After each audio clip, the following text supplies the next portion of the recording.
जब भी कोई व्यक्ति गौतम बुद्ध के संघ में शामिल होता था तो बुद्ध उसे सबसे पहले शांत रहने के लिए कहते थे। ध्यान की अवस्था में जाने से पहले उस भिक्षु को शांत रहना सिखाया जाता था। आज के दौर में हर तरफ सौरी शोर है। इसकी वजह से दिमाग में तनाव पैदा होना लाजमी है। ऐसे में अगर आप हर रोज कुछ देर मौन रहने का अभ्यास करते हैं तो इससे आपके तनाव पैदा होने वाले हार्मोन के लेवल में कमी आती है। इससे आपका दिमाग शांत होता है, गुस्सा नियंत्रित रहता है और तनाव बढ़ाने वाले हार्मोन्स का लेवल घटता है। आज के इस वीडियो में हम जानेंगे कि किन मौकों पर हमें शांत रहना है और किन मौकों पर हमें बोलना है और शांत रहने से हमारे अंदर क्या बदलाव आ सकता है। दोस्तों, संध्या काल का समय था। गुरु अपने सभी शिष्यों को बुलाते हैं और कहते हैं, कल सुबह सब लोग नदी में स्नान करने के बाद तुरंत हमारी कुटिया के सामने उपस्थित हो जाना। सभी इसी से हैरान रह जाते हैं कि हम लोगों ने कुछ गलती की है क्या, लेकिन गुस्से से यह कहते हैं कि हो सकता है कि गुरुजी कल सुबह कुछ अच्छी बात बताने वाले हैं। सब लोग रात को सही समय पर सो जाते हैं और सुबह उठकर सभी लोग नदी में स्नान करने के बाद वापस गुरुजी के सामने उपस्थित हो जाते हैं। गुरु कहते हैं, आज हम तुम सबको चुप रहने के फायदे के बारे में बताऊंगा।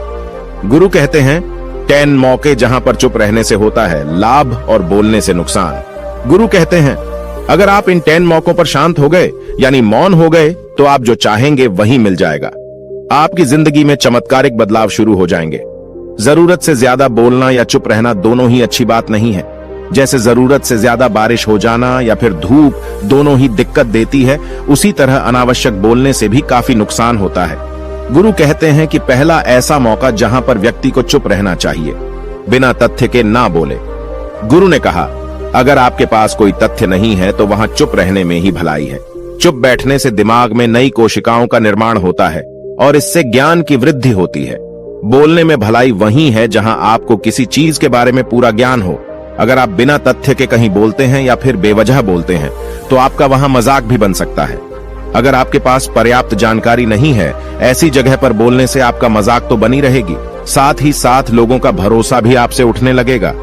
इसलिए ऐसी जगह पर शांत रहो जहां तुम्हें पता ना हो कि क्या बोलना है क्या नहीं। कई बार कुछ लोग ऐसे होते हैं जो हर जगह अपनी उपस्थिति बताने लगते हैं।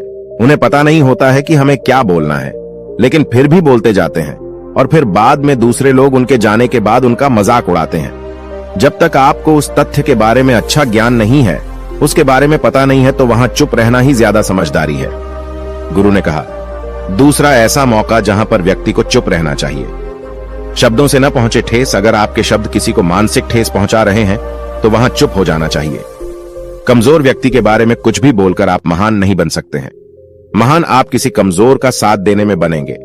कई बार होता है कुछ लोग अपने से छोटे व्यक्ति को भला बुरा कहते रहते हैं। सामने वाला इंसान तो कद से आपसे छोटा है, वह आपको कुछ नहीं बोलेगा, लेकिन आप उसकी नजरों में गिरते चले जाएंगे। हो सकता है कि कल वह भी आपसे पद में बड़ा हो जाए। पद में आपसे जब वह बड़ा हो जाएगा तो आज जो रवैया आपका उसके साथ है, आने वाले समय में वह भी आपके साथ वही करेगा। आप किसी को नीचा दिखाकर बड़ा नहीं बन सकते हैं।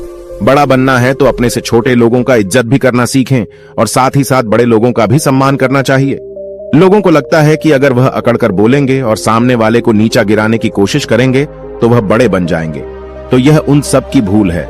बड़े होने की बजाय आप उनकी नजरों में गिरते चले जाएंगे। गुरु ने आगे कहा, इसलिए शिष्यों, तुम सब जब भी बोलना आदर भाव से बोलना ताकि तुम्हारी बात लोगों को अच्छी लगे। बोलने में भाई बहन, माता पिता, मित्र इत्यादि संबोधन शब्दों का इस्तेमाल जरूर करना। इससे तुम्हारी मान प्रतिष्ठा तो बढ़ेगी ही साथ लोगों की नजरों में तुम समझदार व्यक्ति बनते जाओगे। गुरु ने आगे कहा, तीसरा मौका जहां पर व्यक्ति को चुप रहने में ही भलाई है। क्रोध या घृणा करने वाले लोग, जब कोई अपना या सगा संबंधी आप पर क्रोध कर रहा हो, आपका अपमान कर रहा हो, तो आपको उस वक्त चुप रहना चाहिए ताकि सामने वाले का गुब्बारा पूरी तरह से फट जाए। आप यदि सही हैं तो उसे कतई माफीनामा गए और चुप रहकर ही सही समय का इंतजार करें। वह खुद आपसे माफी मांग लेगा जब उसे अपनी गलती का एहसास हो जाएगा।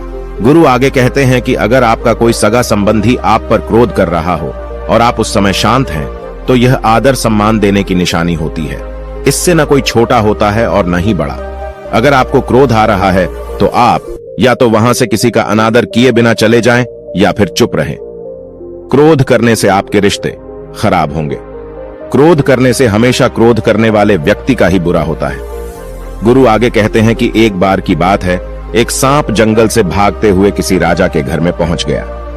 लोगों ने छेड़खानी की तो वह बहुत ही गुस्सा हो गया, जिससे घर में जो तलवार पड़ी हुई थी उसी को लपेटकर कसने लगा और धीरे धीरे उसका पूरा शरीर कट गया। यह गुस्सा उसे खा गया। ठीक उसी प्रकार हमारा गुस्सा भी हमारे शरीर को तलवार की भांति काटता रहता है। गुस्सा ध्यान से खत्म होता है प्रतिदिन। अगर आप ध्यान की मुद्रा में बैठे हैं तो आपका गुस्सा आपके नियंत्रण में रहेगा। गुरु आगे कहते हैं कि यह तरीका है कि आप प्रतिदिन ध्यान का अभ्यास करें। इससे आपके शरीर में जो हार्मोन्स गुस्से को बढ़ावा देते हैं वह सब तुम्हारे नियंत्रण में रहेंगे, जिससे शरीर गुस्से पर आसानी तुम्हारा से काबू पा लेगा।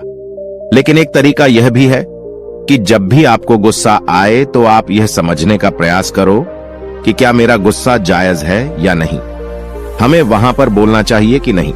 जब आप खुद इस बात का आंकलन लगा पाएंगे तो आपको खुद पता चल जाएगा कि हमें गुस्सा करना चाहिए या नहीं।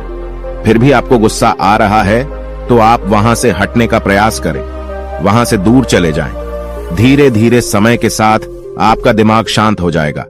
गुरु ने कहा, चौथा ऐसा मौका जहां पर इंसान को बहुत ही समझदारी के साथ काम लेना चाहिए, वहां पर आपको चुप रहना ही चाहिए, जहां पर उस मुद्दे से आपका कोई संबंध ना हो।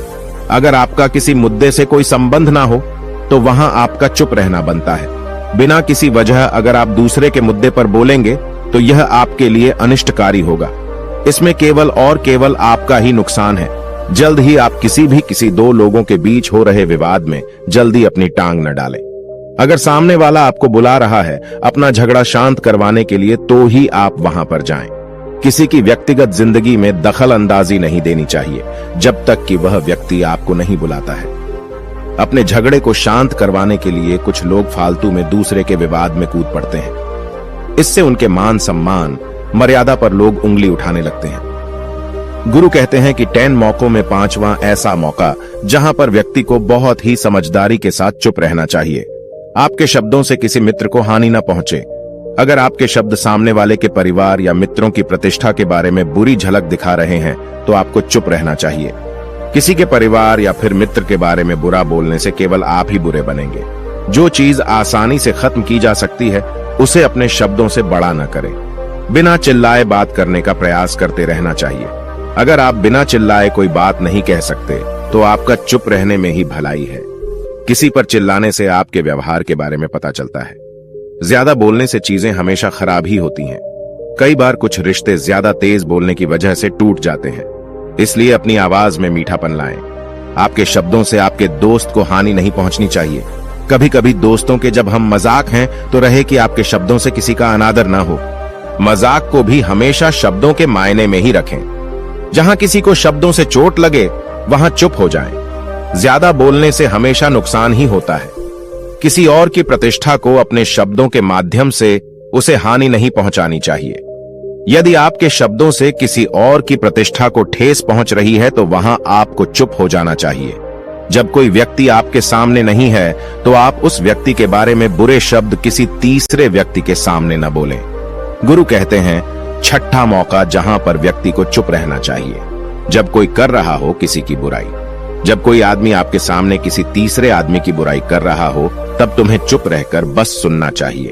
अपनी राय व्यक्त नहीं करना चाहिए, क्योंकि जो आज आपके सामने किसी तीसरे की बुराई कर रहा है वह कल किसी और के सामने आपकी बुराई भी कर सकता है। यदि आपने कुछ कहा है तो नीति शास्त्र के अनुसार जो अपने मुंह को बंद रखता है और बुद्धि से काम करता है वही इंसान समझदार होता है। बिना जरूरत के बोलना, किसी के बारे में किसी के बीच में बोलना यह गलत बात है। कभी कभी हमारे लिए बुद्धिमानी इसी में होती है कि हमें अपना मुंह ऐसी जगह पर नहीं खोलना चाहिए।